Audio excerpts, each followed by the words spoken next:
A ver, si crees que el Imperio Romano cayó solo por unos cuantos bárbaros con taparrabos y malas pulgas, pues lamento arruinarte la película. Pero la verdad es mucho más jugosa. Los imperios no mueren por un solo golpe, se suicidan lentamente. Y el arma del crimen casi siempre es la misma. Una pésima, desastrosa administración del dinero. En eso, amigos, Roma no solo participaba, era campeona olímpica con medalla de oro. Y antes de que bosteces y cambien de video pensando, ¿qué me importa a mí la economía de unos tipos en toga? Para el carro un segundo. Esta no es una clase de historia, es el manual de instrucciones. La receta original del truco más viejo del libro de los gobiernos. Cómo hacerte más pobre usando tu propio dinero. Lo que le hicieron a su moneda es el tráiler de una película que sigues viendo hoy, cada vez que vas al supermercado y notas que todo está más caro. Así que presta atención, que vamos a destripar el truco. Para entender el desastre, primero hay que conocer al héroe de la historia, el denario. Al principio del imperio, esta no era cualquier moneda. Era la superestrella, el iPhone de su época, el estándar de oro, buena, de plata. Estamos hablando de casi un 95% de plata pura, sólida, pesada, sin trucos ni letra chica. Los soldados cobraban en denarios y estaban contentos. Los comerciantes la exigían porque sabían que su valor era real. La gente normal guardaba sus ahorros en denarios porque confiaban más en ese pedazo de metal que en la palabra de cualquier emperador. El denario no era solo dinero, era la reputación de Roma hecha moneda. Fuerte, confiable y respetada en todo el mundo conocido. Pero claro, mantener el imperio más cool del planeta tiene sus gastos, y la cuenta de Roma empezó a parecerse al resumen de tu tarjeta de crédito después de las vacaciones. Lo abres, lo miras y piensas, ¿en qué momento me gasté todo esto? Las legiones no peleaban por amor al arte, querían su paga, y a tiempo.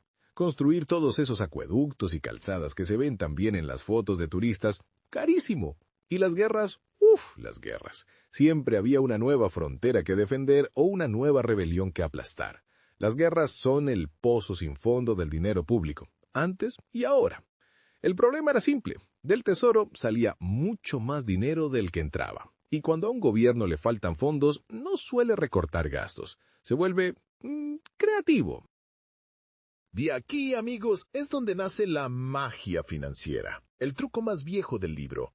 Si no puedes pagar tus cuentas, no hay problema. Imprime más dinero. Bueno, en su caso, acuña más monedas.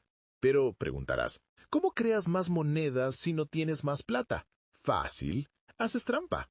Es lo mismo que hace un barman deshonesto que le echa agua al whisky para que rinda más. Tomaban una libra de plata, que antes servía para hacer, digamos, 100 denarios puros, y ahora mezclándola con cobre y otros metales baratos, milagrosamente sacaban 120 o 150 monedas.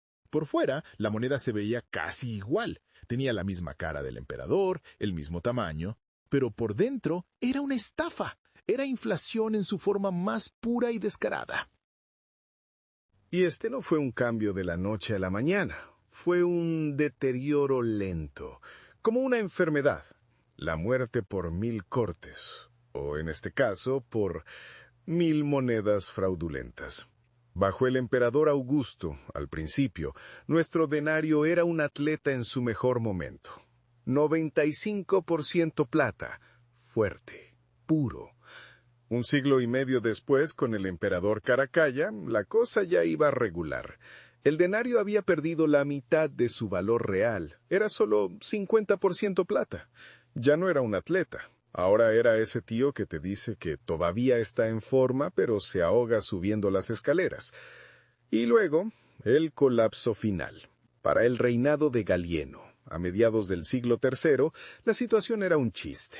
El denario contenía menos de un 5% de plata, menos del 5%. Era básicamente una moneda de bronce con un baño de plata tan fino que se le caía si estornudaba cerca.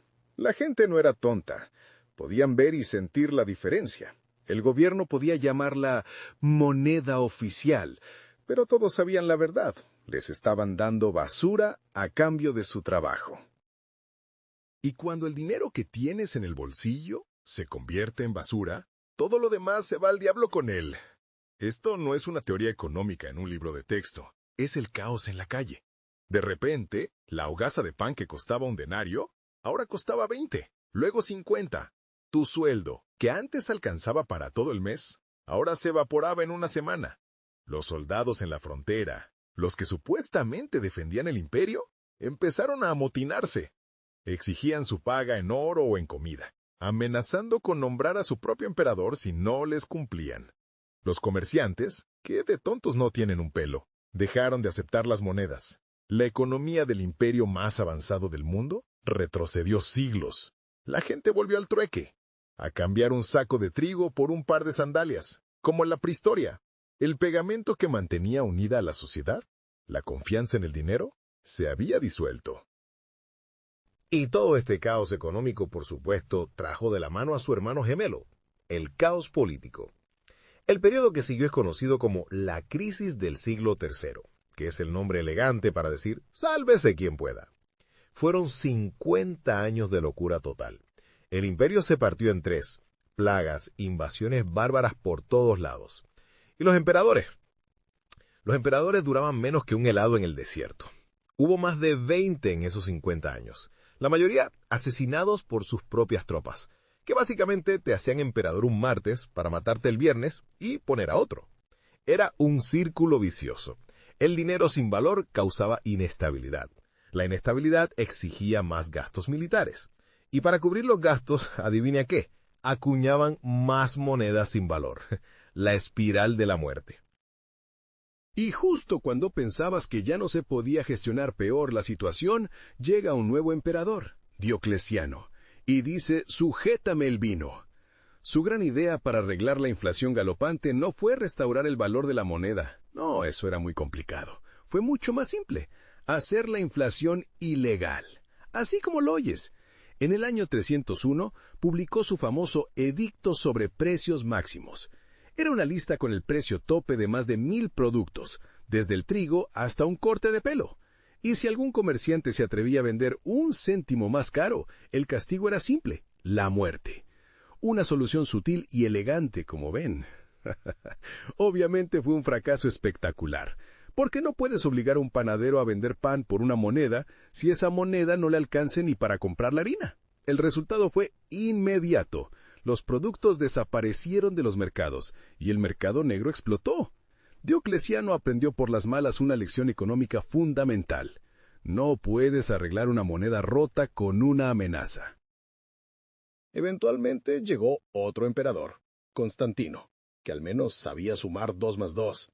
Él entendió que no se podía seguir poniendo parches, y creó una moneda completamente nueva: el sólido, una moneda de oro puro y de peso constante. Básicamente lo que el denario había sido 300 años antes. Y funcionó, más o menos. El sólido trajo algo de estabilidad y fue la moneda del Imperio Bizantino durante siglos, pero para el Imperio Romano de Occidente, el daño ya estaba hecho. Fue como darle una ensalada a un paciente que ya está en la morgue. La confianza de la gente estaba rota, las redes de comercio destrozadas. La economía del Imperio Occidental era un cascarón vacío. Constantino no estaba salvando a un enfermo, solo estaba firmando el certificado de defunción.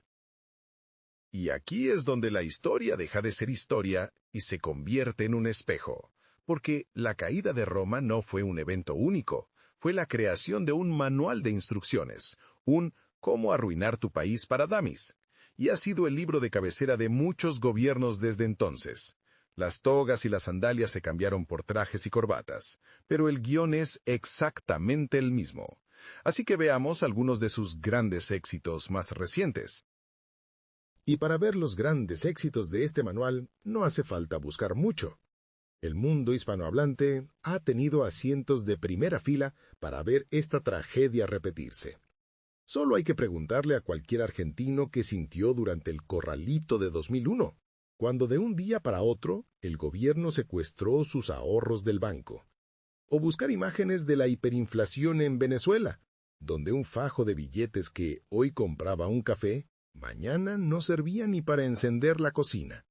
O recordar el Brasil de los 80s y 90s, con una inflación que obligaba a la gente a correr al supermercado el mismo día que cobraba, porque el día siguiente su dinero ya valía menos. Gobiernos de izquierda, de derecha, militares, democráticos. El sabor del helado cambia, pero la receta es la misma. Cuando el dinero falta, se enciende la maquinita de imprimir, y el que paga la fiesta siempre eres tú.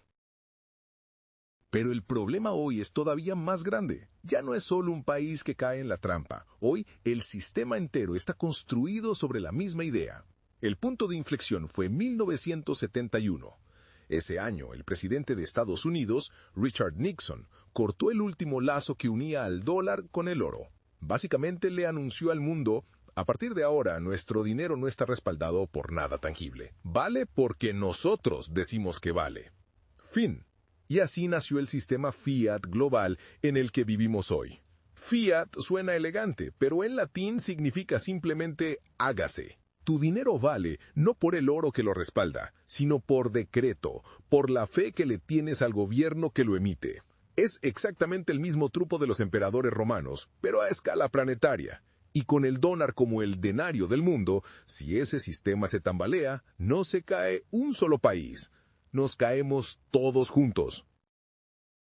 Así que la próxima vez que escuches a un político o a un economista hablar de la inflación como si fuera un desastre natural, como un huracán o un terremoto, no les creas. La inflación no es un accidente, es una política. Es el método silencioso y cobarde que los gobiernos han usado durante 2000 años para financiar sus promesas y sus guerras, licuando el valor de tu trabajo y de tus ahorros. Al final, a Roma no la mataron los bárbaros. Eso fue solo el golpe de gracia. Al Imperio Romano lo mató la misma idea que destruye la riqueza hoy: la arrogancia de creer que puedes crear prosperidad de la nada. El verdadero asesino nunca estuvo afuera de las murallas, siempre estuvo adentro del tesoro. La historia está llena de estas lecciones, de estas estafas ocultas a simple vista. Y en este canal, nuestra misión es desenterrarlas todas, una por una. Si quieres seguir descubriendo el lado B de cómo funciona realmente el dinero y el poder, ya sabes qué hacer. Dale a suscribir y nos vemos en el próximo capítulo de la historia de la plata como nunca te la contaron.